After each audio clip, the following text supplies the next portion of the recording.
Hello, Global Theater. My name is Jerry Fielka. Today is Feb 7, 2025. I want to thank Rob Grant and his amazing podcast. I'm probably wrong about everything. Please subscribe. Also want to thank my friends Brooke and Peter for taking me to this big honcho Beyond Baroque event. And that's where I met today's guest, Brian O'Hare. Where are you calling in from, Brian? Silver Lake, California. This is part 3. I'm super honored. Part 1 was March 15 last year. Part 2 was August 16. And here we go into part 3. I appreciate your time and energy. And this is James Joyce was the first projectionist in Dublin about 100 years ago. He basically checked out. He said, "This is stupid. Why should I go inside a building and see a movie of a tree when I can go outside and see a real tree?" Years later, Faulkner said, "Sometimes the best fiction is more true than journalism. Why do we have to recreate things in order to get them? Why do we have to go to a theatrical play of people acting out life? Why don't we just live life?" Wow. Jerry, I knew this is going to be intense. No, you're intense, man. I learned so much from you. We really we're on this line, but I mean, what you say, I mean, I couldn't believe part 2. We just went all over the place, but it was so deep. And this on my script, this is question number 12. Let me try to answer this. I'm not trying to not answer the question. Yeah. I mean, our experience of the world is intense but fragmented. Yeah. And I think it requires a Joyce or a Kafka or whoever it is, speaking of other movie fans, to sort of organize those experiences or those impulses or those feelings into a tree. I think maybe when we as human beings look at a tree, that maybe we don't even perceive that we're looking at a tree. Maybe it becomes like it doesn't exist. It's invisible in a way. We take it for granted.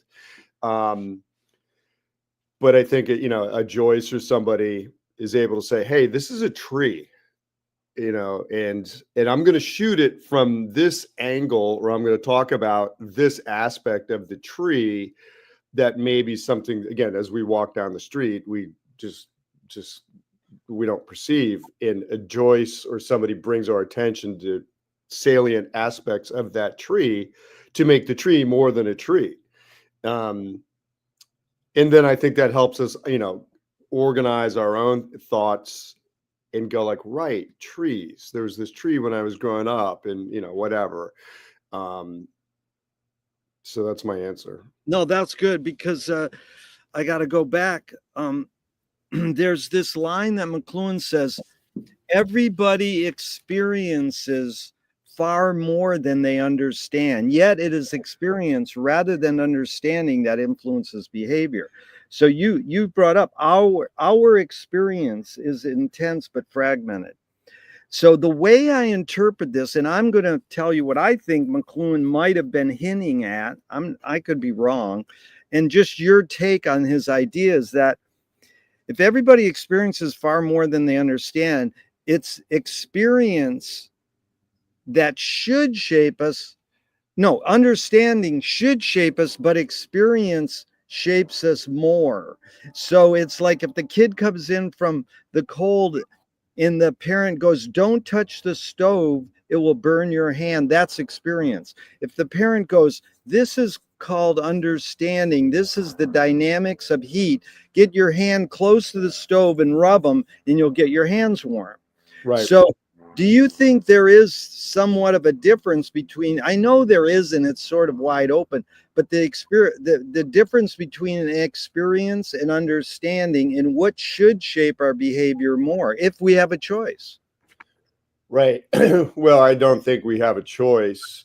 Definitely, I mean, the experience shapes us more because experience doesn't require understanding. I think understanding implies almost sort of like, you have to sit down and think about something, where experience doesn't require any thought really. You just sort of like, holy shit, my hand, hurts, or and you understand it, I think, on a cellular or a molecular level. Yeah. That's it's like that, that thing about Frankenstein, fire bad.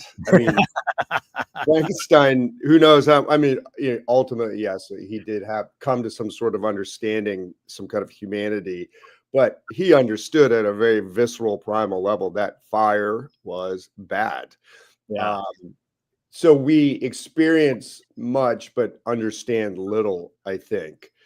And again, back to Joyce or whoever, we require the services of, guys like you or me, hopefully, or, Joyce or somebody to help us understand, these experiences. Um, like life. I think a lot of people just experience life, but don't understand. I mean, that's the ultimate question, right? It's like, what does this mean? Why are we here? Why do I have these questions? You know what I Why mean? are we here? I And why don't do I know. ask all these stupid questions? That is good.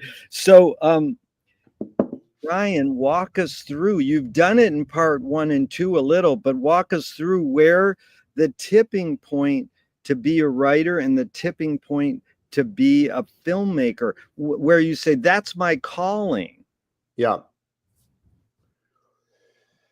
I mean, I see everything really, at least all the arts, it's all storytelling, Yeah. and Monet, he's telling a story with, oils in, whatever, sculptors do it with stone, actors with their bodies, musicians, instruments. But I mean, the whole thing is just all storytelling. Um, so I don't see a lot of difference between being a writer and being a filmmaker because, again, to me, essentially, it's all storytelling. I see it personally from the perspective of something being like a solitary endeavor versus a collaborative endeavor. And that is part of the appeal for me because the two things that I do, they complement each other very well. I am obviously a very social person. I like to communicate with others verbally. As you mentioned before we went on, lead, follow, or get out of the way. I I'm I'm good at that, and I believe in that saying, and that's what I get out of being on a film set. It gives me an opportunity to lead, follow, or get out of the way. Whereas, as a writer, I mean, I guess the same thing could apply, but it just applies to me. I can get out of my own way. I can follow my instincts, or I can, dive down a rabbit hole. But again, I think it's essentially it's a solitary kind of storytelling versus a collaborative form of storytelling. And they, obviously, as a writer, it tells the internal story, the thoughts better than a film does, or easier. It's more suited towards that. And the challenge of filmmaking, obviously, is making the internal visual. We're making it external so that we can go, right, I understand what Jake LaMotta is going through in this moment, when he sees his wife. Um, but again, I think they're the same thing. They're just using different tools to do it, and they require different amounts of people and money, certainly. But I mean, you're pre your 6 years in the Marines. Are you aspiring to be a writer and a filmmaker? Where was that where you went, oh, I'm going to do this to make my living, or I have a compulsion to do this the rest of my life or for a long time, or to dive deep into it? Oh, wow. Okay. Well, that's a whole different question. Sorry. I mean, I think I always had that compulsion, as I like to say, kind of like a smartass, is that, you know, well, I went to the Naval Academy and spent 6 years as a Marine officer. Well, clearly I got some very bad career advice because, at age 58, that I would be here talking to you, having, as a writer and a filmmaker. But I think I've always perceived the world through the eyes of a storyteller. And the Yeah. thing is, I'm a very passionate person, as mostly it's a good thing, I think. And I've just, had always had very strong feelings or takes on, whether it was visual stimulus or the written word or a conversation or music. It was always very strong. And I think, when you're 18 years old and you have these very strong influences in your life, my father in particular, they kind of guide you almost like as a cattle chute, or at least my childhood was. This is what you're going to do. And I believed it. I wanted it. A part of my thing is, contemporary mythologies. Yeah. In, the Marine Corps certainly possesses one of the most potent contemporary mythologies, in the world today, regardless of what your thoughts are about, the military or the US. It's just a super powerful mythology. And Yeah. I'm fascinated by that. Always have been. Even to the point now where, I've been around a little bit. I know the way that things work. I know what the deal is. I've peeked behind the curtain many times. I've lived behind the curtain. Still, that mythology, against my, my wisdom, if we can call it that, excites me still. And that's so primal. And it's because I think in a lot of ways, my father essentially implanted all that stuff because he was the embodiment of that for me. As a friend said after my father died, for the people who don't remember this, possibly from earlier sessions, is that my father was a Marine pilot in Vietnam, flew 307 missions, didn't just fly 307 missions. He was shot down on his last one. Not only was he shot down, his canopy wouldn't open as he was going down, and he had to pull out this K-bar knife, which is the famous Marine Corps knife, and he had to stick it in the seam between the canopy and the aircraft, which was an F-4 Phantom, which was like, again, it's like mythology on top of mythology, beauty on top of beauty.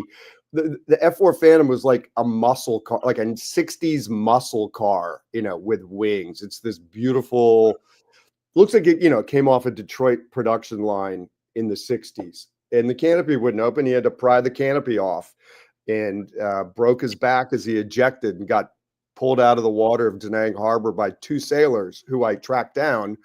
One lives up in Ventura, and the other one lives in suburban Vegas. And it was wild. So here's this guy that possesses this amazing personal mythology into a young boy in particular, hardwired the way I was. That was like the coolest thing in the world to me. And my father was cool on top of it. He wasn't some great Santini guy who who you plotted his death all the time. My father was fucking cool. Women loved him. He was like Jackie Gleason, and it was like Jackie Gleason and Clint Eastwood in a way. This mid-century Irish New Yorker. And he knew what the score was all the time. His eyebrow would be slightly raised and be like, got it. He knew, and he was no fool. And after he died, a friend said, I think this perfectly sums him up. He said, your father was the shit, and everyone knew it. That's completely right. So I'm growing up with this guy in the time that I was growing up, in the 70s and 80s, Pittsburgh, and that to achieve that, to become that, you did all the stuff. It was lined out. How do you get the golden ticket? And for me, I've always been a physical person. I like competition. I'm kind of, like I said, I'm passionate. Maybe that's aggressive. I don't know, but I never minded like physical contact.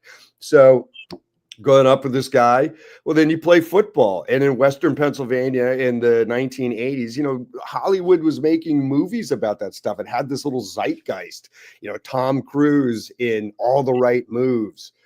It's absurd. Again, these mythologies on top of mythologies. And I'm in the middle of all this stuff, and you're seeing this stuff like on screen as you're going through it. And, not only was I like playing football, but I was like, you know, for the time and my size and that sort of thing, I was terrific, like all Western Pennsylvania, the captain of the team. So then what do you do after that? Well, you go to the Naval Academy. This next, you know, become an Annapolis man, this next mythology. And, you know, and then too, you think about then, like, I didn't fly airplanes or anything, but like Top Gun comes out, you know what I mean? And it's just this Reagan kind of, you know, this Reagan mind fuck of this like traditional American masculinity. And then, of course, I go in the Marine Corps. So for me, it was inescapable, but I always perceived the world through the eyes of a storyteller. And I guess, you know, I was having this conversation yesterday. It's like, knowing what I know now, would I do it again? Because I didn't particularly enjoy, I did not enjoy the Naval Academy. I did not enjoy the Marine Corps. I loved the people, like my classmates of the Naval Academy. They're terrific. They're smart and weird, and, you know, this odd combination of, like, you know, this warrior philosopher kind of thing, people of deep thought and, you know, and action too. These two things that don't often, you know, coincide, but the Naval Academy seems to find those people.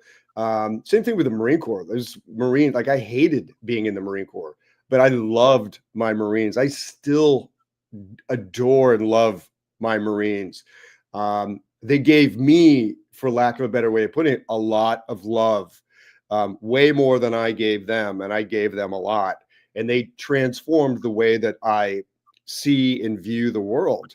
So, you know, it's like, okay, so here I am now, you know, as a writer and a filmmaker, but what I think to be a unique point of view on the world, a unique voice, came from all those experiences.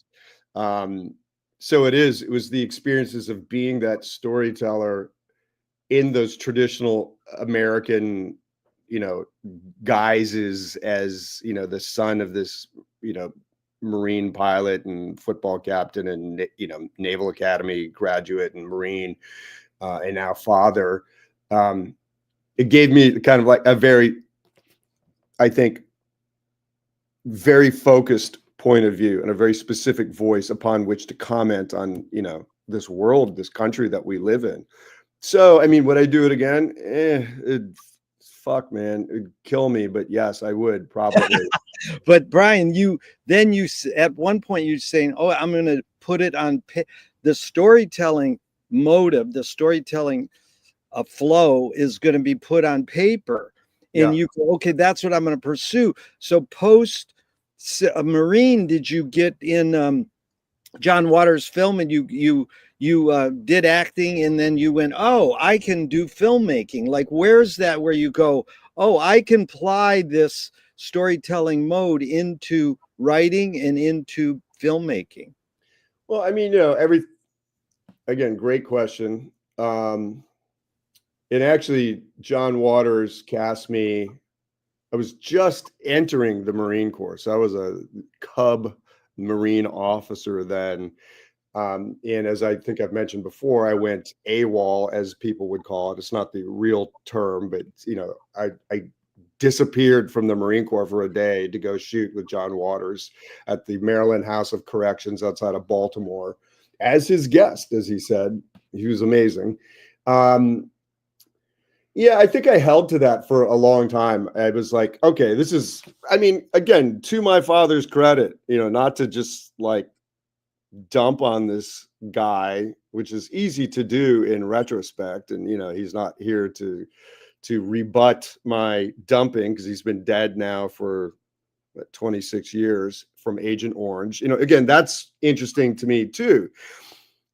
To digress really quick, is that here's this guy, this true believer, I guess you would call it, or that's the way he presented himself.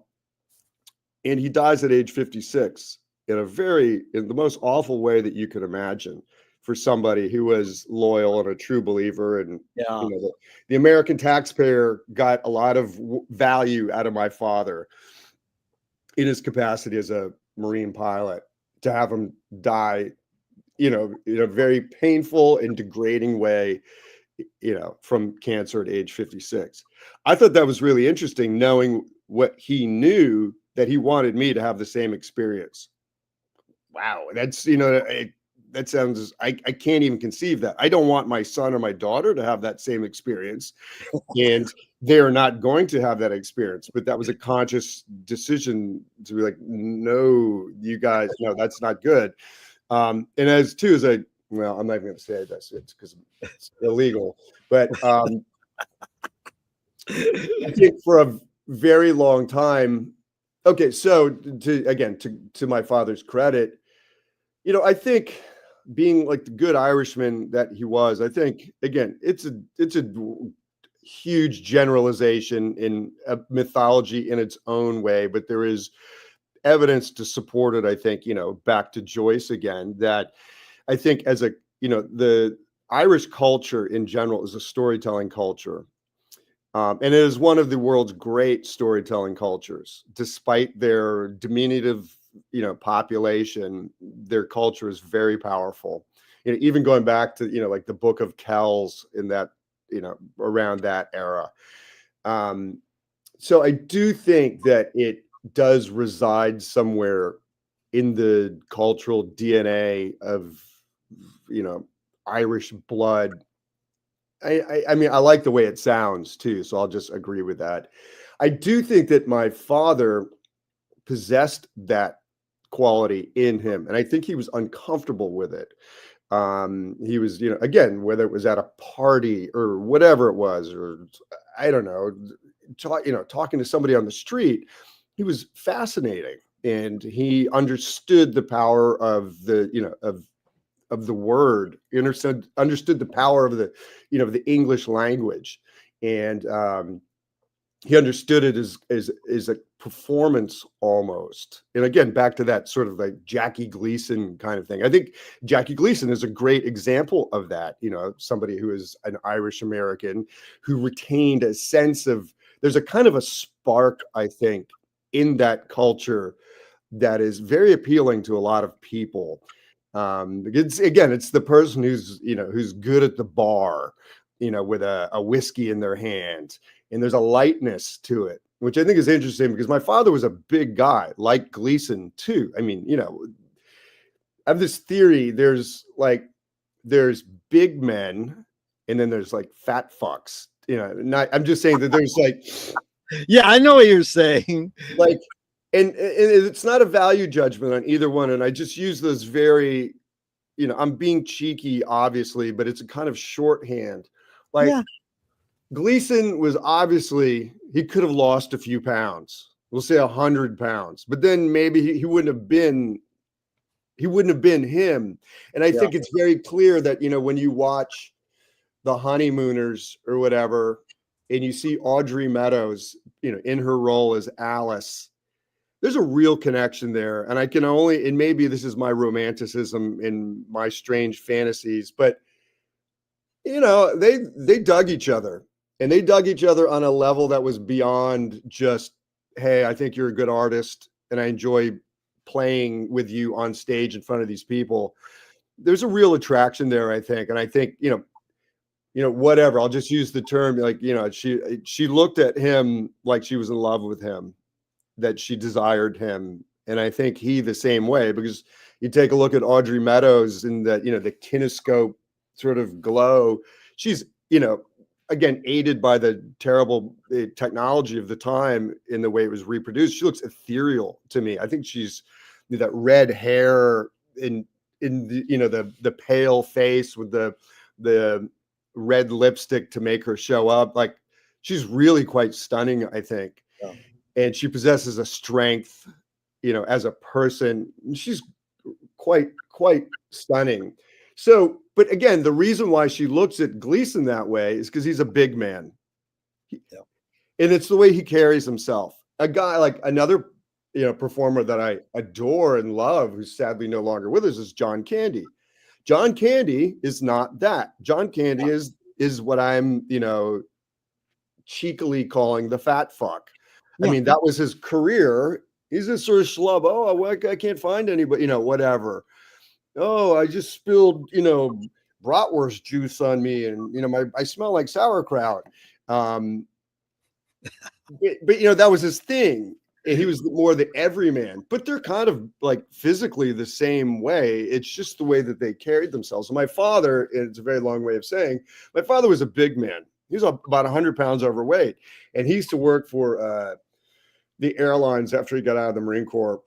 And I would watch, oh my God, the way I'd go visit him, you know, at whatever airport that he was at. And I watched these flight attendants who were like half his age and talking to this big guy, and just that sparkle, that Audrey Meadows, Alice Cramden look in their eyes. And I'd be like, oh my God, what does this guy have? I mean, I know what he has. He was irresistible, you know, he was kind of irresistible in a way. And that's really interesting. So I guess back to that, like he had that little, like in Irish culture, there's a bit of that spark Yeah, the sparkle is good. Yeah, that transforms Yeah. us beyond our physical appearance. I think, truthfully, I think too, intelligence and confidence goes along. There is an aspect of that transcends culture as well.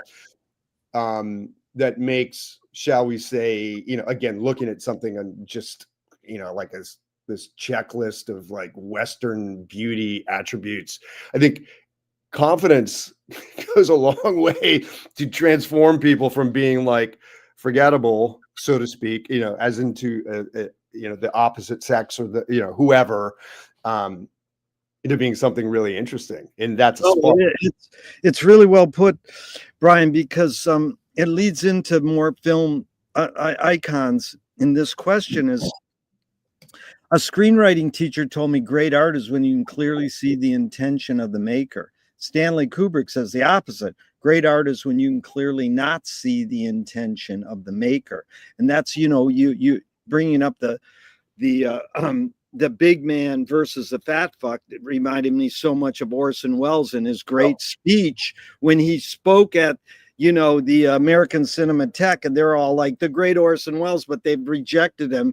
And he's very just generous with his words, saying, thank you for giving me a chance. But none of you, he didn't say, but none of you have supported me since Cain, and you've rejected me. So this thing about intention, what role does intention play in your creative process when you wrote your book or when you make your film? What role does intention play?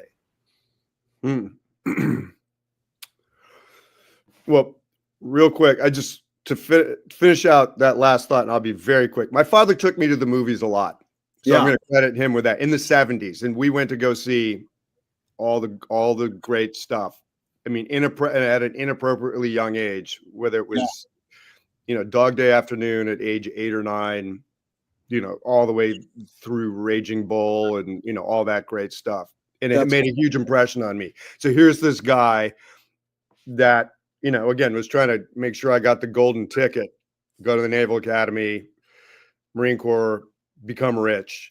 But he planted this seed in me where, again, when I was 10 years old and watching Taxi Driver at the Hollywood Theater in, you know, in Dormont, Pennsylvania, I looked at that and there was a truthfulness about it. Even though I didn't fully understand it, I was like, I want that.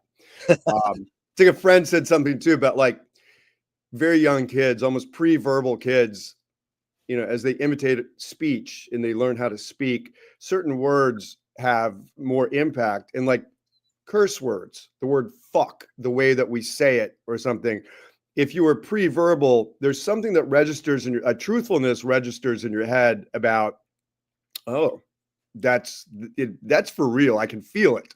And I think I had that same feeling too when I was going to the movies with my father and watching, you know, Scorsese. We're talking about intention, you know, or De Niro or whoever it is, Sidney Lumet, or anyway.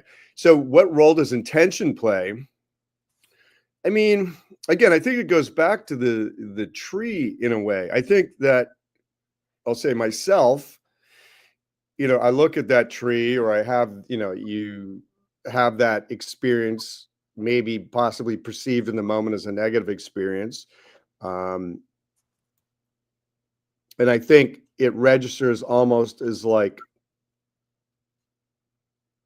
an instinctual thing that sort of like, you know, like again, such an easy metaphor, but you know, it's like the sand in the oyster, you know, that it's sort of like covers and it becomes a pearl at a certain point. Yeah. I think myself as a writer or a filmmaker, there'll be these things that stick in me for 50 years Yeah. or however amount of time.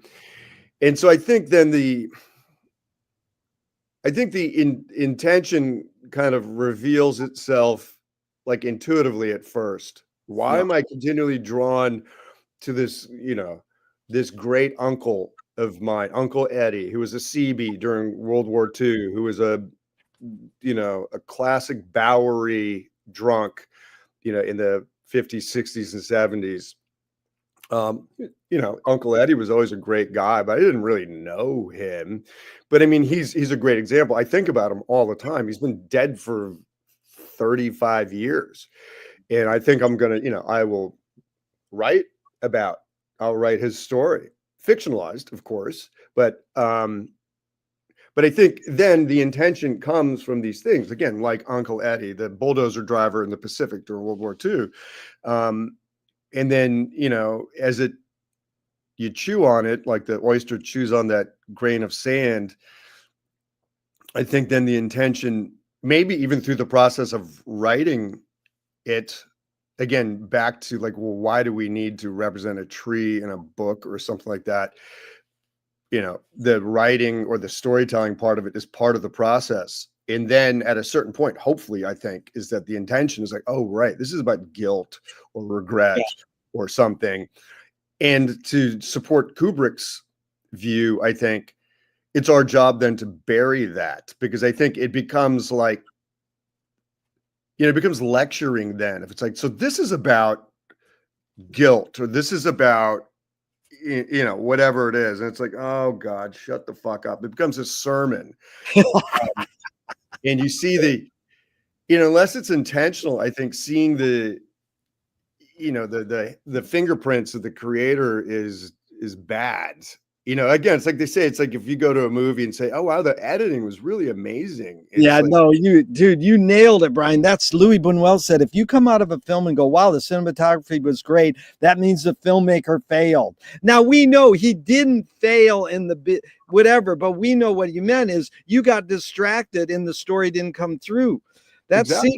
That secret thing you said is the epitome of my whole interview. If we ever get to the end, that is the last question. I'm not going to ask it now, but that you like fast forwarded and you hit it, like you hit it out of the park. This is amazing what you're saying there. The word bury, that you don't want it in, you know, subtlety, nuance. That was really well done. And believe me, I'm for your tangents, your story. You don't understand. I just give me a couple minutes to tell the story. You can take all the time you want, Brian. You're a great storyteller, and you get see. If I cut you off, I go, Jerry, shut the fuck up, because he's gonna get to it, and he's gonna get to that gem. But it's similar that Duchamp said there's no art without an audience. When you're writing your book or you're making your film, how much are you thinking of your audience? I mean, yes, sometimes I do. I think because I mean, you know, whether it's just anxiety, or you know, which is I don't know, I possess pretty significant anxiety, for a lot of reasons. Even like, you know, like apologizing for tangents or whatever. It's like kind of like a latent sort of like, you know, Irish Catholic guilt. You know, you can I don't mean to laugh. I'm joyously laughing because of course. you're so honest and you lay your cards on the table. You know, that's what it's about. Exactly. Well, I mean, it's impossible for me, at least. It's impossible to do otherwise. I think again on that is just because you stop going to mass doesn't undo what is it like 1,300 years of, again, we're talking about that spark or whatever. That's a part of it too. And actually, it's kind of an interesting question because I think, you know, with that spark, which makes the Irish culture so compelling, I think, is the other side of that spark is the melancholy, so to speak. You know, this sort of you know, the knowledge that we're someday and very soon, a lot sooner than we think, we're going to have to say goodbye. And whether that means somebody getting on a ship, whether that means somebody getting hit by a car, we know that's going to happen. The good times end. The hangover happens in a very, you know, in a very immediate sense. We love our, you know, again, stereotypically, again, not so for me, but we love our whiskey and we love our good times. But there's always penance to be paid for it. And we know that. And even as we're high, it brings us down. So, you know, like I said, so I stopped associating with the Catholic Church when I was about 9, and I got into an argument with my CCD teacher, Mrs. Maitland. And I remember climbing into the station wagon on that Wednesday afternoon and telling my mother that I had done this, and she just looked at me and she's like, "No, you don't have to go back there again." You know, as both my parents, I think, were sort of like fence sitting Catholics, but again, the generation they were from, I think they were both abused or like near abused. But again, it's, you know, it's 1975. You're like, well, you know, I was baptized, and well, you got to go to CCD. Then I think as soon as I said that, they're like, yeah, fuck it. No, you're not going back there. But then we never talked about anything. You know what I mean? Like matters of like, why are we here? What does it mean? And all this stuff, just like this big spiritual black hole opened up, which I do think for me in a lot of ways, I attempt to address in my writing and filmmaking as well. I think strangely, possibly in my book and in the book that I'm writing right now, there is an element, I guess, of like, I don't know, it sounds so lame and boring, but for me, it's a kind of like, it's, well, no, it's an ethnic, I'm an ethnic Catholic for sure, because the way that I perceive the world, I am not a practicing Catholic. I am not a Catholic, but again, back to those 1300 years, I cannot help but view the world through the lens of that kind of ethnic Catholicism.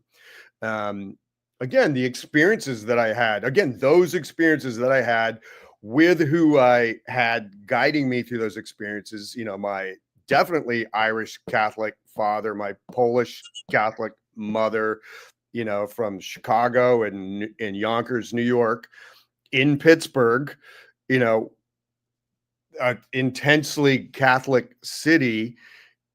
I became a good donkey. Catholics are good donkeys. They Good. and I'm fine with that. It made me particularly well suited to all those things that I was doing, you know, whether it was again the football in Western Pennsylvania, the Naval Academy, the Marine Corps is just full of good donkeys. They put their heads down, they get abused, they bear unbelievable weights, and they generally don't complain. And they hope, again, this whole Catholicism thing is that like, maybe it's not going to be better for my kids or even their kids or even their kids, but someplace, you know, if we keep our heads down, we're going to get we're going to get to the promised land. There's actually, so growing up again too in the 70s, these like iconic things that shaped me, like the Pittsburgh Steelers at that time too were like this hugely mythological football team that I think I can't tell you when the last time was I watched a professional football game. I have no clue.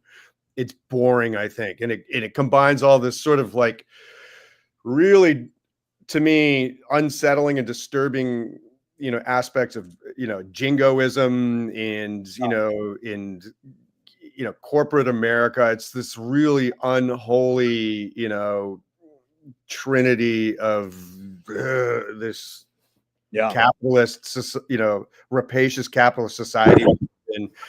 And so I don't watch football anymore. But again, growing up in the 70s and watching the Pittsburgh Steelers, and they were great then.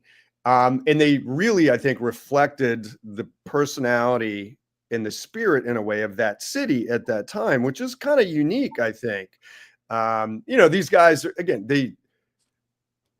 nobody was like super wealthy. Like, you know, I like watching the Dodgers occasionally, and my son and I will go to games. But and then sometimes you realize it's like these we're watching, like, to really get concerned about the endeavors of these like incredibly wealthy, privileged people and paying a lot of money to do it is kind of obscene. But I enjoy, again, the mythological aspects of the Dodgers and Dodger Stadium, and even just the way their uniforms look. It's iconic. It's That's Brian. What you said is the lot. Let me just react for a second. Is sure. most of the time when I ask people what religion were you raised, and then they'll tell me, and then they go, "What age did you check out?" Because 99% go, well, 90% say they checked out between 13 and 18, but they don't want to say there were services to the religion. They want to just go along that organized religion is bad, period. And they don't want to really say it teaches you community, it teaches you singing together, it teaches you iconography, looking through stained glass windows, blah blah blah. So it's in what you've said in the past. The thing that stood out immensely for me was when I said, after you die, what would you like God to tell you? And you said, I want him to give me a hug. Yeah. And I mean, that was so intense. I mean, I'm tearing up right now just thinking of it. And people go, that's a stupid question. I want God to talk to me. He doesn't, or it doesn't talk, That's part but of the problem. We put a gender to it, and that's part of the problem, I think. Right. And it's part of the problem, but it's also that's why I say, if God exists, what would you like God to say to you after you die? And then that 90% go, you did a good job. I go, okay. Or they say, welcome home or welcome. That's fine. I'm not, but you saying, give me a hug is a physical, amazing smile, kind of a positive thing. Cause that's what I do get.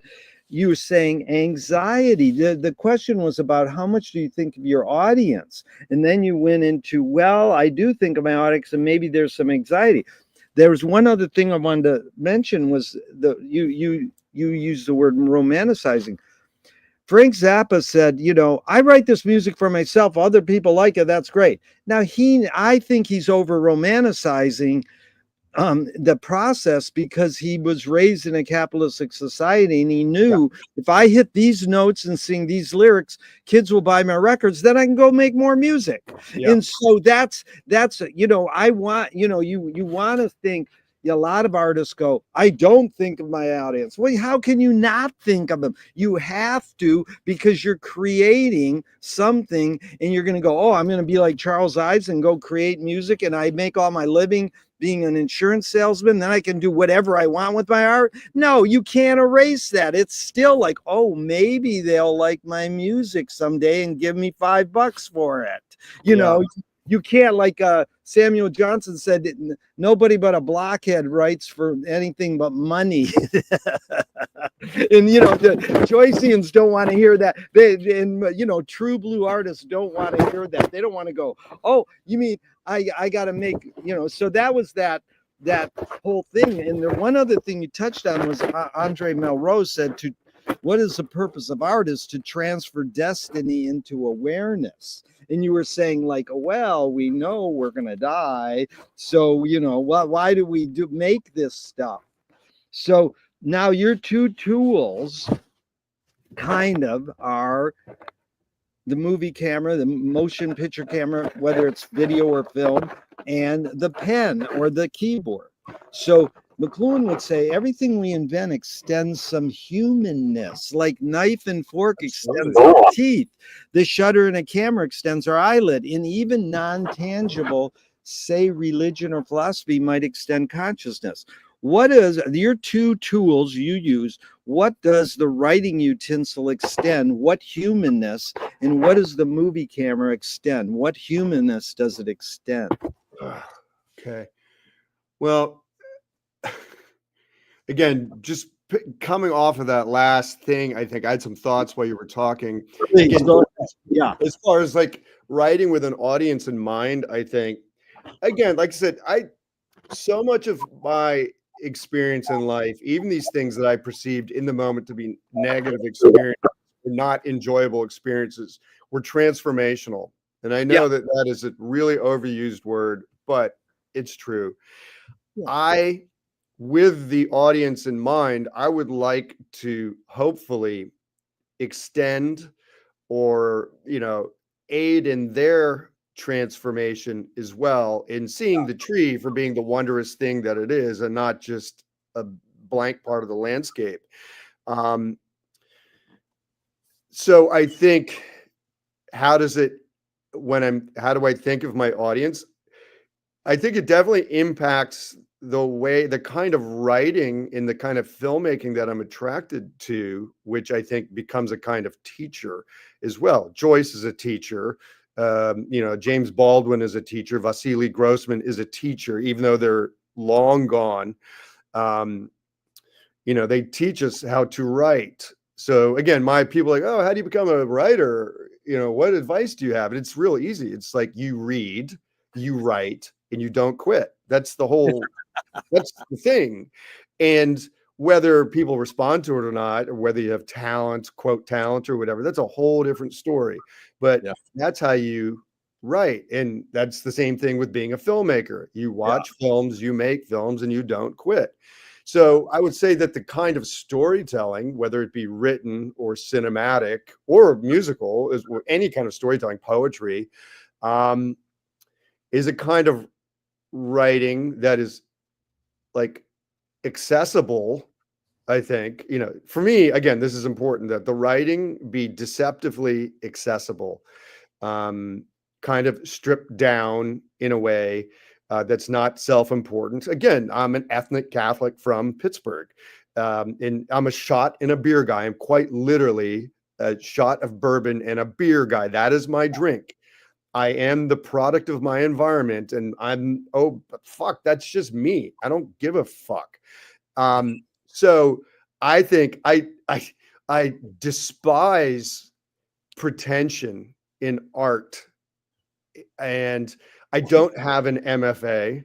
That used to bother me. I don't give a fuck anymore, because I am slightly jealous and envious of people who do have MFAs. My daughter is getting ready to graduate from the University of Pennsylvania.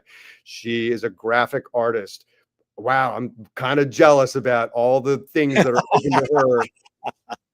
That, when I was her age, I was getting ready to go into the fucking Marine Corps and go to the Persian Gulf War and, and have my insides poisoned for the rest of my life, which I still am now.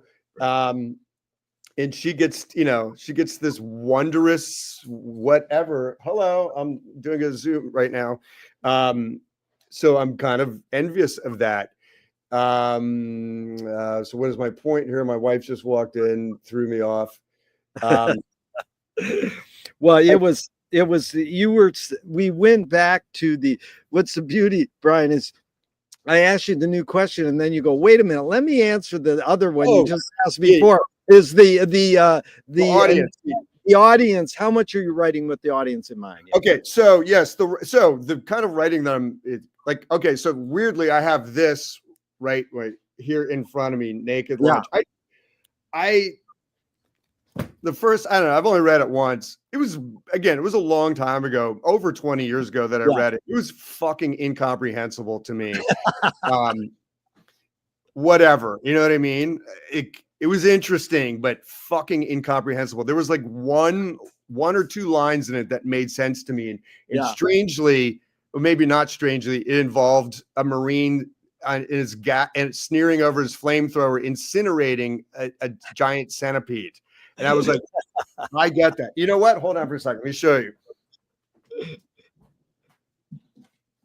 Okay. So much it impacted. We're talking about these things that sort of stick with you. Yeah. And again, here's this book, admittedly, like I said, that was fucking incomprehensible to me because I'm not William Burroughs. I've never been addicted or withdrawn from heroin or been, right. Or many other things. Or a spoiled rich kid. No, exactly. So anyway, so again, this one or two lines make sense to me. So it sticks in my head. And for me, it manifests. I painted it where. Oh my God. So wait, let's see. So there's the Marine. Wait, what am I doing here? Oh, and there's the centipede. Yeah. The Oh my centipede. God. So, That's, but I'm saying that's a great example of that, because again, that entire book, that's all I took from it, but it had such an impact on me. Those one or two sentences that I painted that like yeah. 30 years later. Yeah.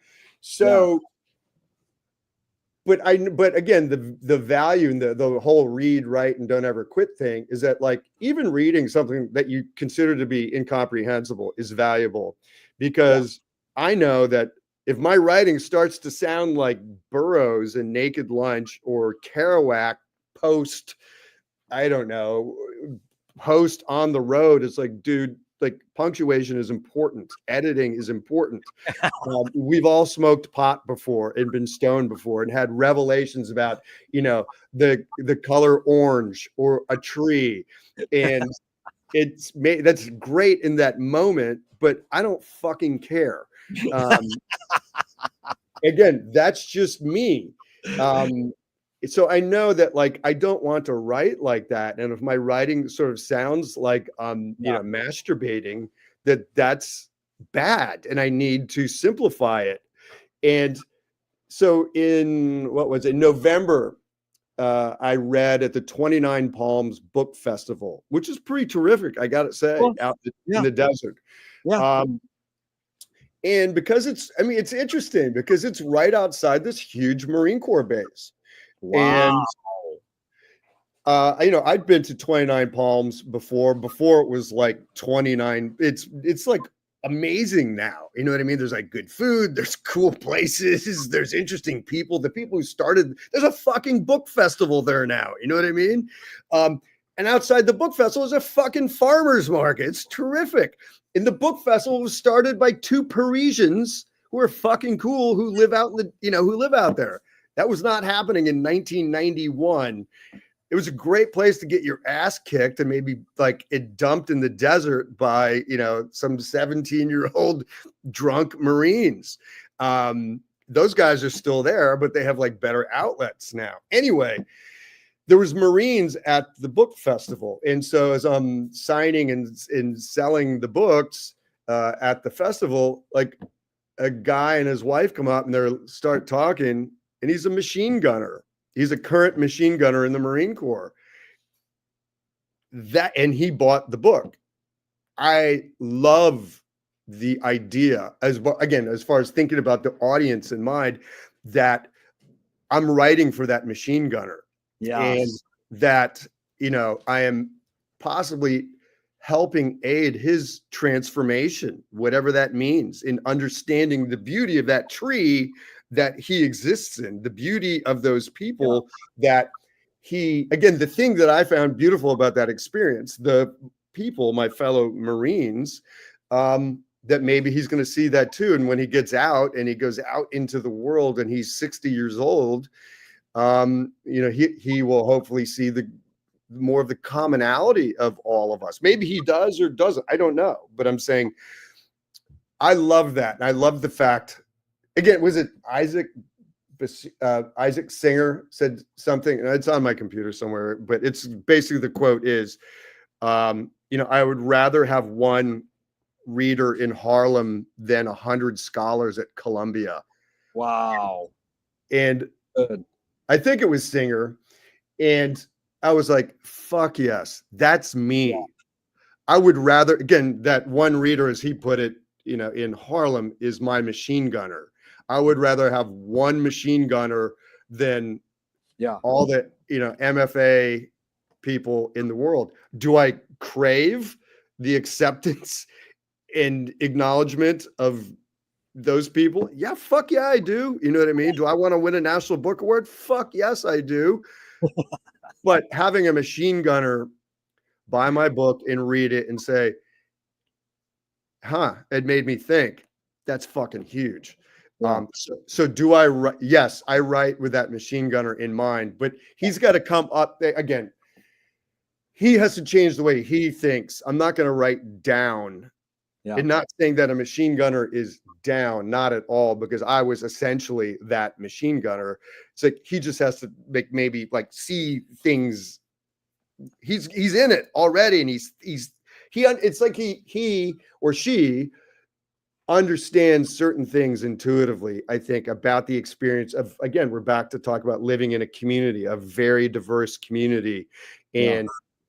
and loyalty and trusting one another and appreciating the the commonality and the humanity of one another, though despite profound external differences of culture, of class, of race, of religion, of sexuality.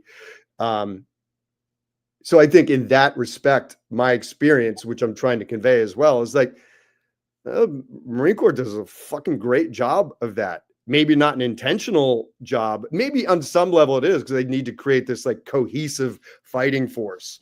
Yeah. And so they're very practical in a lot of ways in dealing with, like, you know what?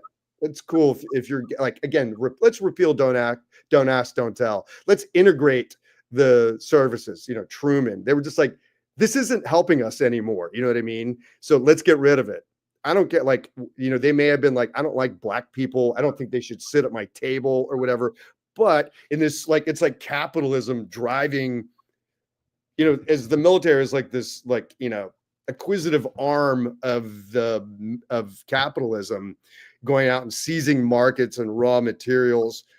In making that happen, this sort of like unintentional sort of like humanity comes out of it, because again, you have all these like diverse people who are in this, with this one mission, who is dubious, I would say, but they come to an understanding of each other that is fucking amazing, and is like a virus in a good way, that you go back out into the world and you're like, oh yeah, like I'm fine with people that are not like me because of this experience.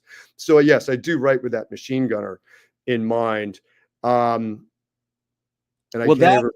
Brian, that you said humanity. I love that, because that's what this question's about. And in fact, I'm going to send you this 2-page article that McLuhan wrote for The Nation magazine on burros. That really is intense. And because I loved you bringing up burros, and I loved you showing your painting, it was really inspiring. But this humanness, what do our inventions extend? That's what I'm after now. It's like, what does that pen, when you're writing your book, what humanness is it extending? Oh, right, yeah. Well, again, I think as you referred to, like the shutter and a camera extending our eyes. Eyelid, yeah. Yeah, I mean, whether it's the keyboard or the pen more romantically extends, our. I mean, it's beyond more than just thought or my brain or whatever, or intellect, if you want to call it that. I mean, because again, we're back to, again, talking about this spark thing. There's an intangible that I think that, again, that that draw us together, that allows a kind of connection and communication that is taxing. I think it's like it's exhilarating and taxing at the same time. And it's easier, I think, again, that's the insidiousness of like technology, like the phones, or it's like, it's so much easier. It's taken this thing that human beings do anyway, of like isolating ourselves, closing the door basically, or injecting something in our arm to put, or drinking something and putting a wall between us and the world. And phones certainly help. That's another layer of like isolation. Whereas I think the pen, in a way, it's inclusive, because again, all it takes, if you can finally get the machine gunner to open your book up, that's something I'll tell them too. I'm like, it's not what you think it is. I'll tell people like us, me and quote artists, that they'll go, oh, okay, cool, so you were in the Marine Corps, okay, and I'm like, it's not what you think it is, because they have an idea of who I am because of the experiences that I've had and the way that I present myself. Like, sure, okay, cool. And it's like, no, trust me, if you crack that thing open and start to read, or you watch this film, it's not what you think it is. And that's a huge hurdle to get over. So I think, aiding that if they do crack the book open or they hit play or sit down in the movie theater or whatever it is, then I think that spark again is something that will be transferred to them, and they will go, huh. And, in a very quiet, private, and powerful way, I think it changes the way it enhances. It's like, oh, I really am connected to that person and to these other people too. Again, these machine gunners who I have written about, not exclusively, but I do write about machine gunners. And it goes both ways too. Well, Brian, I would say what you're saying is the pen extends, or you use a better verb, enhances connection with others.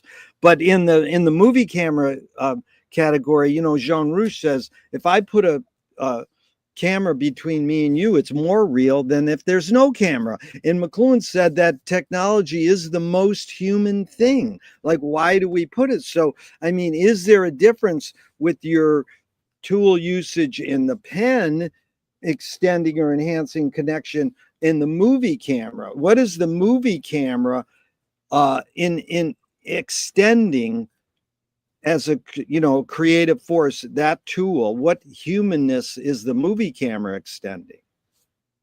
Is it different? Maybe that's Yeah, no, that's a really good point. And I'm going to say right now, my gut instinct is that I don't think they are different. Again, I think they have different strengths as a piece of technology that we can use. But I think it all goes to creating the same thing. And again, I think because it all goes back to like point of view and voice. And I think that is, again, as I'll tell my kids who are both artists, that like simple technological mastery it's great. You know what I mean? That's terrific. It's powerful. But without a specific voice or a specific point of view behind it, anybody can learn how to use, a 35 millimeter film camera, learn how to light something properly, or to how to write a grammatically correct sentence. But unless there's that thing underneath it, it's useless. And I think, again, back to God giving you a hug or whatever it is, or when you read a book, it's all about, again, whatever. Michelangelo was saying that, like, when he would look at a block of, marble, he knew that like David was in there, and he just had to like free David from that block of marble. And what our goal is, I think, in that point of view or that voice, is like you reveal the soul of something. And that soul is the hug with God. It's the connection. It's the spark. It's a hint of that.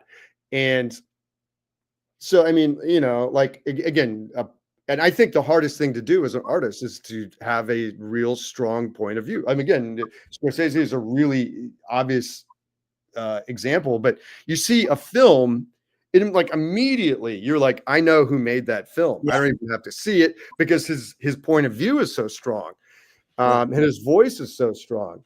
And most people, I would say, most artists never develop that. And we constantly, again, just go to the multiplex or whatever. Again, these are really easy targets. Read a Tom Clancy book. There's no point of view. It's just sentences strung together. And I think there's a difference between, like, Stephen King's kind of interesting, I think. I've only read one Stephen King book, and I really enjoyed it. It was about this Marine sniper who becomes a hitman or whatever. I was like, interesting territory. And he's, again, because King is a fucking super smart guy, and he's totally in control of his craft. He's an amazing storyteller. I don't know if he's an amazing writer in this term that we like we would describe Joyce or somebody. King it was an amazing story. It was fucking tight and compelling, and it moved. It was a page turner. And like I said, I really enjoyed that experience. But as far as like the hint of this, he only hinted at the soul, so to speak, of this guy, this Marine sniper turned assassin or whatever he was. And I filled in a lot of the blanks myself. But I found myself a little bit like wanting more about like, oh, Yeah. let's go. Like he has this interaction with whatever the mailman or something like that, and like let's go deeper into that. But he didn't. He's a storyteller. He's not really like a true like a writer. And I think this way that we're talking about. Actually, I think another one who was terrific at that was Charles Portis, who Yeah. wrote was it True Grit. Yeah. Because Portis, the thing I love about Portis too is because he was a Marine, and Wow. he, again, if you're reading it from my perspective, I'm always seeing I see the Marine in him coming out, but he's so light with it, and he understands when to tap that gas pedal just slightly to go up like another couple miles, but then he goes off of it and it goes back down again. It's like as light as a feather, and it's just like one or two sentences every 90 pages. I can't remember, was it Dog of the South or something like that? This takes place in Mexico and a bunch of shit happens. There's this old guy, American, living down there, and he mentions that this guy was a Marine, and so immediately I'm like my antenna goes up. But again, his handling of it again speaks so much to Portis's experience as a Marine in the way that he imbued this character, and I thought in such a deep way, but so lightly. It's kind of incredible. Yeah. And and then he wrote that other book too about it's an actual about a Marine who has to like ferry this car from like Texas to New York, and he, in the 60s. He's just like he's the machine gunner. You know what I mean? He's the machine gunner before the transformation. And it's fucking terrific. So what is Ron, what you said, I really love how we can just transfer to this for a second, because you were talking almost like about what the auteur theory is. Yes, exactly. You can see, and this is Ben Ratliff, a music writer. He says, I mean sound as it has long functioned among jazz players as a mystical term of art. As in every musician finally needs a sound, a full and sensible embodiment of their artistic personality, such that it can be heard at best in a single note. So in another way, in a single 3 minutes, we can go, that's a Marty film. That's a Hitchcock film. We know the auteur theory. And he would say, well, Miles Davis is fragile and pointed. So he summarized it in 2 words. He said, Coltrane is slightly undercooked and urgent. If a writer that you really respected was going to sum up Brian as a writer in 2 words, as a storyteller in 2 words, or as a filmmaker in 2 words, what 2 words would you like them to say about you that you go, they got me? Oh God, what a question. That's like the hardest question. I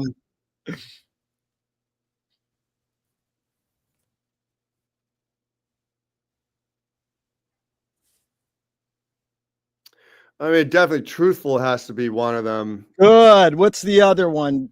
Brian, you did good on that one, because that... Well, I mean, again, that's the ultimate thing.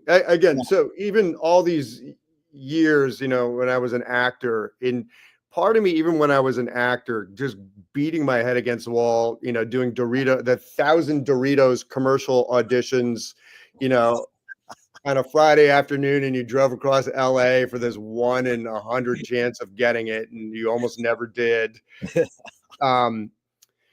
That it is, but I realized too that and I took an amazing acting class too by this legendary teacher, Susan Peretz, who was she was this true like auteur, like she taught literature of acting in a way, you know what I mean? Yes. Wow. He wasn't teaching you how to get the job, how to like be popular or a movie star or something. It was about, let's get in there and find your voice. And I think a lot of the stuff that I've come to see is like driving me or guiding me as principles as a writer and as a storyteller came from Susan Peretz in this acting class.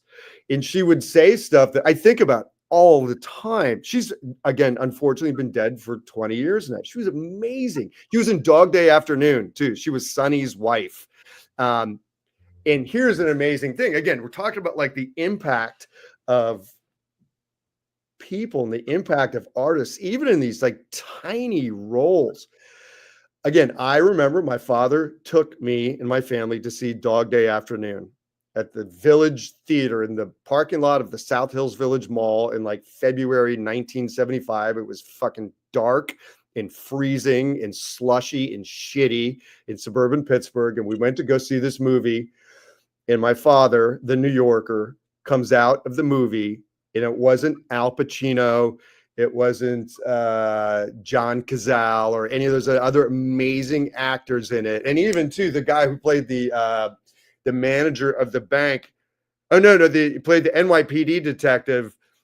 That's who my father would have been if he had lived long enough. There's this New York Irishman. Okay, you know, he's this sort of like messy, charismatic Irishman. It wasn't even that guy who, when I see him, he reminds me of my father. He remembered Susan Peretz's character. Wow, your dad liked her. I wouldn't say he liked her because he was a little bit traumatized by her in a way. But she struck such a nerve, a truthful nerve in him. And again, it's in the movie, Sonny is talking about like why he's there. Why are you holding up this bank? Because he needs to get a sex change operation for Sal and they want to go away. And his wife calls or whatever. It's just, Sonny, what are you doing? You know, like these police are here. You know, I saw you on TV and I got the kids and like, Sonny, what do you do? He just takes the phone and he just hangs up and he says nothing. And he's done with that relationship with her. And while she's on the phone, they cut to her in Brooklyn, and she's at the McDonald's, this kind of crazy 70s Brooklyn McDonald's, and they're outside. She's got the kids in her arms, and you know, there's the sort of, you know, hapless, you know, a walrus mustachioed NYPD officers. Just like, Jesus Christ, like like they're kind of corralling her, and they're going into their apartment and stuff, and you're seeing this. And it was the only thing that my father took away from that film in the parking lot. Wow. And I just remember, again, being incredibly impacted by the movie. Again, overwhelming, being 8 or 9 years old and not knowing, again, just knowing that it was truthful and not understanding 95% of it. And well, then, go ahead, what? I'm sorry. Well, but Brian, that might be your second word, is truthful and impactful, because Sidney Lumet, I repeat this all the time, he says, films can't do diddly squat, but it ain't going to keep me from trying. And we know he was socially aware films his whole career. He made kick-ass films that were like, let's bring up these issues that you don't really bring up in entertainment, you know? Yeah. Well, so exactly. I mean, shit that you really can't make, at least a studio won't make them anymore. And again, that is one of the things, like, again, the films that I make, again, actually, you have to plug this, that like that my producing partner, Azadeh Navai, and I made, she's the director, and sort of like where these ideas mostly, you know, where they come from. And I help her realize these ideas and her vision. We made this film called Rizu. And it's about an 8-year-old girl deciding whether to wear a hijab for the class picture or not. Yeah. It's terrific. The New Yorker just released it on the 31st of January on their screening room. And it's available. Yeah, so it's available to watch if you have a subscription to the New Yorker on their screening room, but it's also the New Yorker has a channel on YouTube, and it's also on that. And you can just look it up. Rizoo, Rizoo. Totally worth your 16 minutes in watching it. So, you know, whatever, but maybe 50 years ago, maybe that would have been a feature and we would have got money from Warner Brothers to make that, but that's not the world that we live in anymore. So that is Hey, you're on New Yorker's channel and on YouTube. That is, I congratulate you. And we got about 15 more minutes, and I want you to update us on Cannon Shot too. But I want to tell you, it's funny because I have never read Stephen King, but I've seen Carrie and shown it a million times and know all about his relationship with The Shining and Kubrick. But I dumpster dove the book On Writing by Stephen King like 2 days ago, a Yeah. hardcover in mint. And I Yeah. was like, I had read some of it in a library once, and I goes, I can't pass this up. I've got to take it home. Yeah. So, it opens with 2 quotes, and I goes, these are perfect quotes for the Brian interview again. And it was like, you bring up Stephen King before I did. Here's my BO, and then there's the notes. It says Stephen King. I said, oh, perfect. Thank you, Brian, for bringing that up. You're a good listener. Thank you. Well, go ahead. Go. Here's 2 quotes, because there's so much in our part 2 where you go into lying and mythology, and that mythology is lying. And then we talked about, on what occasion do you lie? And, lies last longer than the truth, or the kid. And it got so deep. And I says, well, this sort of is ironic, but he starts the book On Writing, which is not a genre he writes. He writes fiction. Yeah. And he starts with these 2 quotes. Honesty's the best policy, Cervantes. Next quote, liars prosper, Anonymous. And I'm like, that is almost like Brian is not in telling people, yeah, go out and lie. Like the most watched TED Talk ever is fake it to make it. It implies, you're supposed to fake it. Well, no, is lying, I don't have a question here, but you can just go wherever you want, because I think it returned us to one of your main themes, saying, summarize Brian in 2 words. And the first one was truthful. Yeah. But then you have that word mythology. So it's like this phenomenon of making your art, and then whether it has an effect is no longer your response. You can't do that. It's like, once you've made your art, anyone can use it any way they want. Even if they get it wrong from your intention, that's what happens. It's sort of the beauty of art, is that it's uncontrolled. You can't control. Well, right. It's a germ. And I mean, the idea too, that again, we keep going back to Joyce, and again, I know I've mentioned this on our conversations before, but Baldwin to me is a great example. Oh God. And my son, when he was a lot younger, he was always curious about, oh, is this person alive? Is this person dead? Yeah. And I was rereading, Another Country, and he was like, well, is he alive or not? I'm like, well, no, I think he died in the 80s at some point. He was like, huh. He goes, but it's like you're still having a conversation with him. Yeah. And I said, yeah, exactly. And that's part of the power of it, and part of what you were talking about right now too, where I don't know, my experience in the world and Baldwin's experience, other than being a human being, probably couldn't be more different from all, again, the boxes that we would check on a census form, or employment, or whatever the fuck, a demographic form, or very different. So his experience, so different from mine.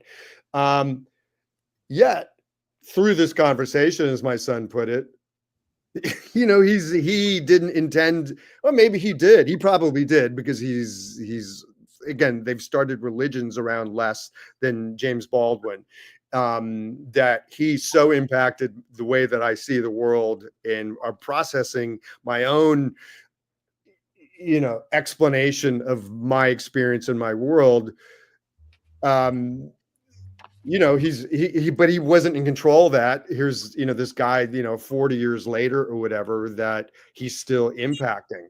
And I think it's interesting too, you bring up those 2 sentences that Stephen King brought. I think for me personally, as a writer, that it's the Cervantes quote about the truth in the liars prosper. I know that liars prosper, and I know that, and I think that's the fascination with the mythology in a way. And I'm not afraid to embrace the mythology a little bit, or like Charles Portis, you tap the brake, you tap the gas pedal a little bit, and you can kind of bring up, because the mythology and the lying is exciting. It's interesting. And I think ridiculous, great example that I just realized the other day. about my father again, too, the sort of source of my mythology. In he was more than happy to lie, to prosper, even if it was in my own admiration, which I don't think I have the capacity for, at least with my kids and my family and my interaction with the world. My father was, I think, content or okay with lying to have his mythology be propagated. So in about 1973, my family goes to a drive-in movie theater. I still remember, again, movies are powerful.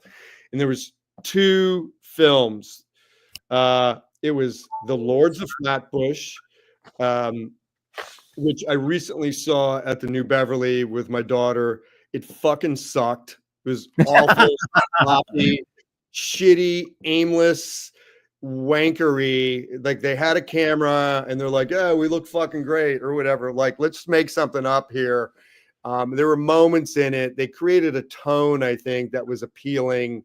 And you had some future stars in it who had a kind of a spark. Sylvester Stallone, Henry Winkler, and there's the other guy that played the handsome guy. I can't remember. Anyway, but whatever. And the world is interesting. The movie is fucking awful. Yeah. So we went to see The Lords of Flatbush, and they showed a documentary before The Lords of Flatbush called "Let the Good Times Roll," about rock and roll. And actually, both those movies were very impactful, that trip to the drive-in movie theater. And I think I've recently watched Let the Good Times Roll, and it's a good storytelling. It's interesting. It's weird. Yeah. So we're sitting there at this drive-in movie theater in suburban New York and northern New Jersey, where we lived at the time. And a archival clip comes on screen, and it's of a guy doing the twist on the beach, like Fort Lauderdale during spring break, like in 1961 or whenever the twist happened, because it was during this Chubby Checker sequence. And my father goes, essentially, "Holy shit, that's me." And for the longest time, up until like a week ago, I always just thought like, well, isn't that just perfect? My father, this magical guy, this guy who possessed this spark. Of course, they used his clip, of this like 3-second clip of this guy doing the twist on this beach in Florida, and he had this fraternity sweatshirt on. So I recently looked that up again. It's on YouTube, and I found it, and I've been looking at it. It looks like my father a lot. But then he was in a fraternity, Phi Gamma Delta. And I'm looking at this fraternity shirt, and you can only get like a partial view of it. And I realize it says Phi Kappa Sigma, and it's not my father. And part of me is disappointed in a way that's like, fuck. Because I think we want to believe the lie. We want the lie to be true. Again, that's why we embrace the mythology, why liars prosper. But I couldn't help but like it's perfect, because that is, in a way, that's the kind of storytelling that I do. Is you spend 52 years going like, yeah, my father was the shit, and everybody knew it. Even these filmmakers knew it. They chose his 3-second clip because he's so dynamic and so fucking cool that he perfectly embodied the spirit of this thing that they're talking about. But it's not true. It wasn't true. My father wanted to believe it. Maybe he didn't even believe it in that moment. I don't know, because he was such an excellent propagator of his own mythology. Yeah. And maybe he just said that. And of course, because I was like, whatever, 6 or something at the time, and because my mom was his willing enabler, oh, it is you. And then it's gone, right? Well, dude, it's Dylan. Timmy's going to win the Oscar for playing Dylan probably. And Dylan goes, "I was like in the carnies," and everybody knows Dylan lied. He wasn't in the carnies. And I always go, "How do you know? He might have went through New Mexico and went into a carny once and met Wigglefoot, and he taught him some chords." It doesn't matter. It doesn't matter. But let's close out with this, Brian, because it's close to update us on Cannon Shot status. And is the approach kind of, we talked about this a little, direct cinema, the Maisel brothers, Leacock, Wiseman, is fly on the wall, observational. Cinema verite is Vertov, Rouge, Jean Rouge, fly in the soup. What is Cannon Shop more? Is it more fly on the wall or fly in the soup? And when do we get to see it? I mean, if it's a bummer, I'm just curious the update because I'm so anxious to see the whole thing. Jerry, it's about 1 minute away from being done. And that means probably 3 months. Yeah. Realistically, just because, again, Warner Brothers or whoever is not funding it. And the composer has it. We did I don't know if it was necessary to do it or not, but we did it anyway. We did sort of like a feedback screening in Annapolis in November, which was interesting. And my director, Zach Guerra, lives he's from Maryland originally and moved back from LA to Annapolis. So it was important. That's his backyard.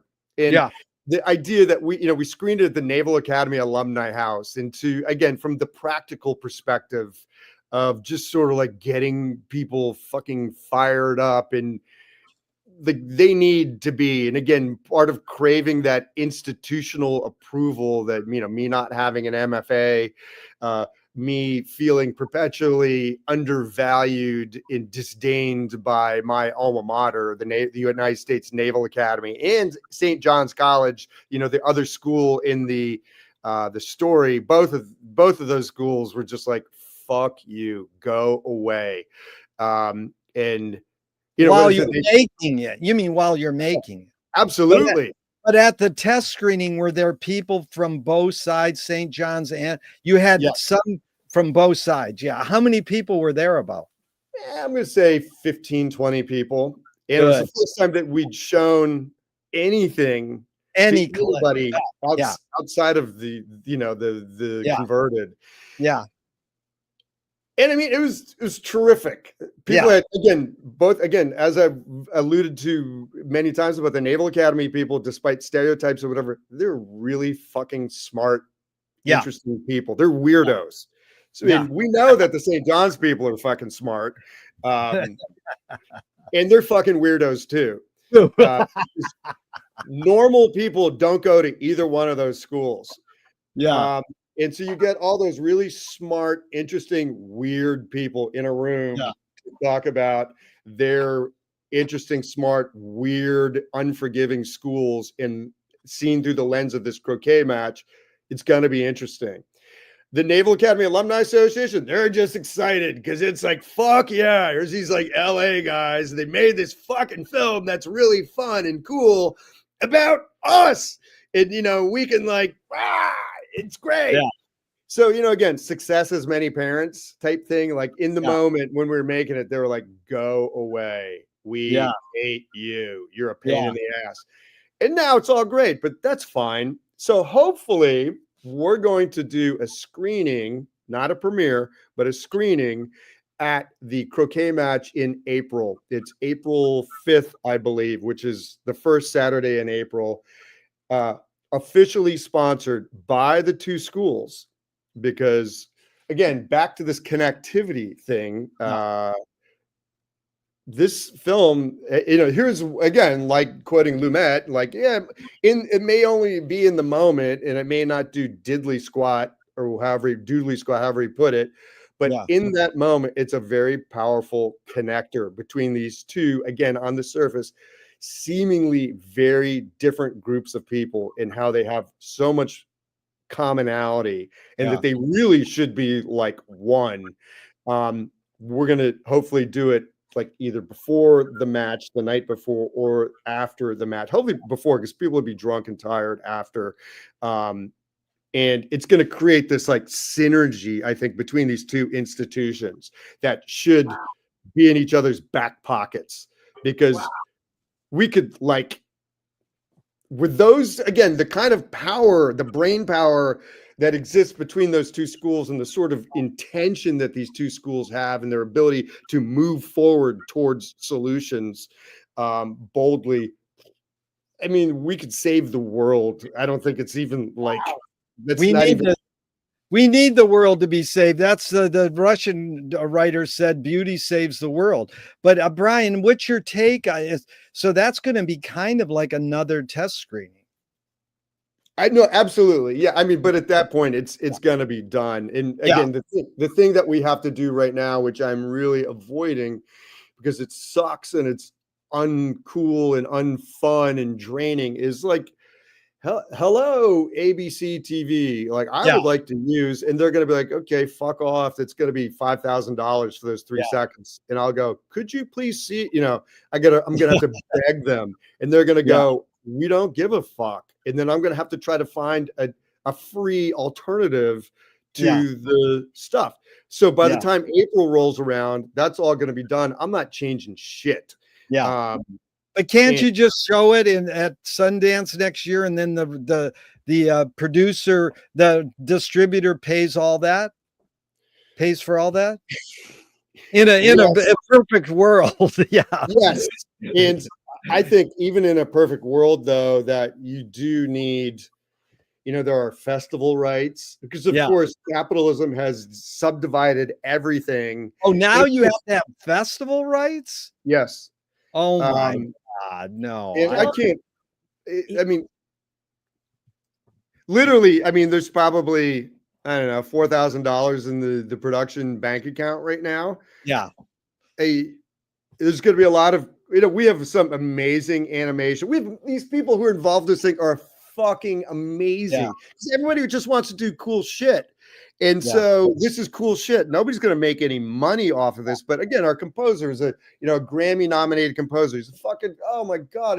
yeah, If I could incorporate him into my family's bloodline, I would. yeah. And these are just But cool. what is the, just to close out, what is Yeah. you think your approach more, fly on the wall or fly in the suit? And I thought of the other thing, Brian, your second word for your 2 words is truthful and ecstatic. Like because Yeah. of Herzog, because you have an epiphany like a monk. Yeah, No, I think that's a better word than impactful, because I think impactful can be sort of put yeah, under the umbrella of yeah, truthful. I would say ecstatic is a good word because it's broad enough. Because I mean, clearly, I'm an ecstatic guy, and I yeah. mean, I'm a passionate guy. Mm. And again, it is between that point of truthfulness and lying, that King was relating to, because Herzog gives us the permission to lie, to quote lie in the Yeah, ecstatic truth, because he's saying it is truthful. yeah, And again, I'm a passionate person in so many ways, and like strangely optimistic, you know what I mean? Like, for all my Irish melancholy and flirting with depression and anxiety and despair, there's a lot to be ecstatic about, I think, this yeah, conversation. So yes, truthful and ecstatic. Is it flying the soup, flying the wall? I think it's almost right down the middle, and it's yeah, not by any design. It's just based on there were 2 yeah, guys making it. And in this particular situation, we were following people around, and shit just played out. And then we were able to sit some people down and direct it, so we have yeah, traditional interviews, but it's all just, we were trying to make it like a fucking, a polished documentary. And it's pretty polished, but there's the ecstasy is in it so much. And that is yeah, part of what's great about it, is the passion, the fingerprints, but it's not fingerprints of like, I want to direct you someplace. It's like, yeah, yeah, I was using my phone on this and it looks like shit, but there's a lot of feeling in it, and we have to include this. And it's the passion of these 2 filmmakers to tell this story that is going to be the overriding thing where people are like, aha. yeah. Anyway. Aha is the great moment. That's ecstatic truth. And Susie just heard the end of our talk today and said, why don't you make a documentary on the school's reaction, which is Oppenheimer, but filming them, because that's Oppenheimer. Yeah, that's Oppenheimer, Joshua Oppenheimer filming these guys telling how they killed these people and then showing them the film of that. And you get that double layer. That's the fly in the soup. you know, where you film. So I mean, it's the making of, the featurettes, you know, for the DVD release. Like, here's the reaction when we showed it. But that's all, you know. You have a lot of ambition, Brian, and it really inspires me. And you're so dang articulate and concise. I've really had Thank you. fun. And of course, we got to do a part 4 somewhere down the Absolutely. line. You're breaking the world's record out of 40 years of interview. The first one where I'm scheduling a part 4. Thrilled and honored. Woo! High five, dude. And we got to get together because I want your wife to meet my wife. We got to have a date night someday. Absolutely. We would, again, an excuse to come out to Venice. Like, it's like traveling. It's like going to Hawaii. Hi, Susie.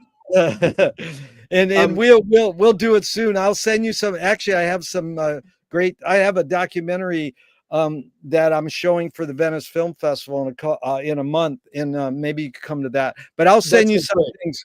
Brian, thank you so much. I really appreciate your time and energy. It's really inspiring. Okay. All right, Jerry. Thank you, sir. Bye. Later. Bye. Later.